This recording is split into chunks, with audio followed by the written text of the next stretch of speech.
नमस्कार, आप देख राजधानी समाचार। बात की जाए राजगढ़ लोकसभा क्षेत्र की, तो कुरावर में और कुरावर में कांग्रेस कार्यालय में और कांग्रेस कार्यालय में तमाम नेता लगातार मेहनत कर रहे हैं दिग्विजय सिंह के लिए। कुछ भोपाल से पहुंचे, बात करेंगे। भाई नाम परिचय और कैसे कार्यक्रम? मैं यशवंत सिंह राजपूत हूं, सचिव मध्य प्रदेश कांग्रेस कमेटी का, और किसान कांग्रेस ने मुझे राजगढ़ लोकसभा का प्रभारी बनाया है।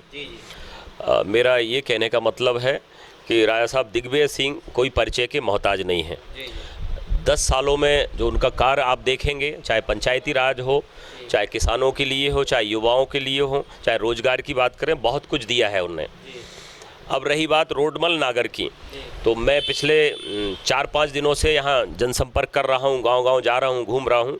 अभी देवकरण जी के साथ भी मैं बहुत सारे गांव गया हूँ, नरसिंहगढ़ विधानसभा और ब्यावरा भी गया हूँ। रोडमल नागर जी का कहीं कोई अता पता नहीं होता है, ना कोई के दुख में खड़े होते हैं, ना कभी सुख में आते हैं। वो पता नहीं यहाँ की जनता बड़ी प्यारी जनता है, भोली भाली जनता है, समझदार जनता है, उनको कैसे सांसद बना देती है। अब मेरा सबसे ये निवेदन है, आप याद करिए उस चीज़ को कि बीजेपी ने वादा किया था लोगों से कि 2700 में गेहूं खरीदेंगे। क्या गेहूं खरीद रही है बीजेपी की सरकार? 450 में गैस सिलेंडर का वादा किया था इन्होंने। क्या 450 में गैस सिलेंडर मिल रहा है भैया? आप लोगों को मिल रहा है क्या? 3,000 रुपये माता बहनों को देने का वादा किया था। माता बहनों के साथ भी इनने छलावा किया है। हम सभी से निवेदन करते हैं, युवाओं से निवेदन करते हैं कि यदि कांग्रेस की सरकार बनती है तो हर युवा को, जो डिप्लोमाधारी है और जो ग्रेजुएट है, उसको साल भर की नौकरी पक्की हो जाएगी। मीन्स 1 लाख रुपये साल भर में मिलेगा। माता बहनों को, जो वरिष्ठ महिला है जिस घर की, उसको 1 लाख रुपये मिलेगा साल भर का। एमएसपी स्वामीनाथन आयोग के द्वारा, उसके माध्यम से एमएसपी लागू होगी। किसानों के लिए ऐसी बहुत सारी योजना है। किसान कर्ज माफ़ी जो अधूरी रह गई थी, उसके लिए आयोग बनेगा। ऐसी बहुत सारी चीज़ें हैं। मेरा निवेदन है जनता से कि आप लोगों को चूकना नहीं है, और ये लोकतंत्र को बचाने का, संविधान को बचाने का चुनाव है। मैं सभी से निवेदन करता हूँ, राजा साहब दिग्विजय सिंह को जिताइए और कांग्रेस का साथ दीजिए आप।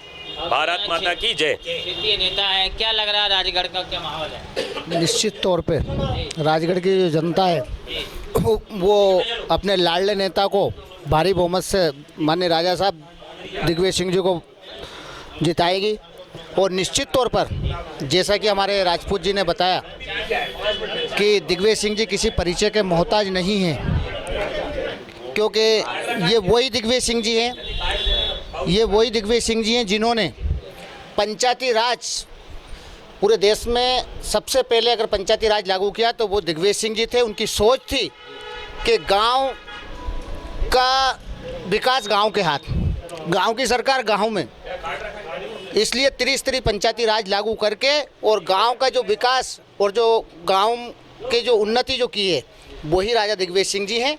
आज वो 32 साल बाद इस राजगढ़ से चुनाव लड़ रहे हैं। निश्चित तौर पर जनता उनको भरपूर समर्थन देगी और भारी बहुमत से चुनाव जिताएगी। खुर्शीद में जिला पंचायत सदस्य राजगढ़। आप क्या कहना चाहते हैं नगर के लिए?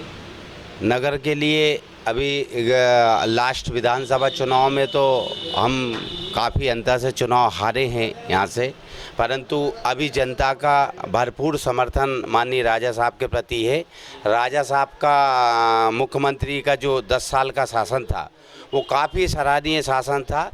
उस शासन में उन्होंने भारतीय जनता पार्टी और कांग्रेस की विचारधारा से ऊपर उठकर जो जनता की सेवा की थी, उसके आधार पर जनता उन्हें व्यक्तिगत रूप से पसंद कर रही है और निश्चित ही राजा साहब विजयी होंगे, जीतेंगे चुनाव।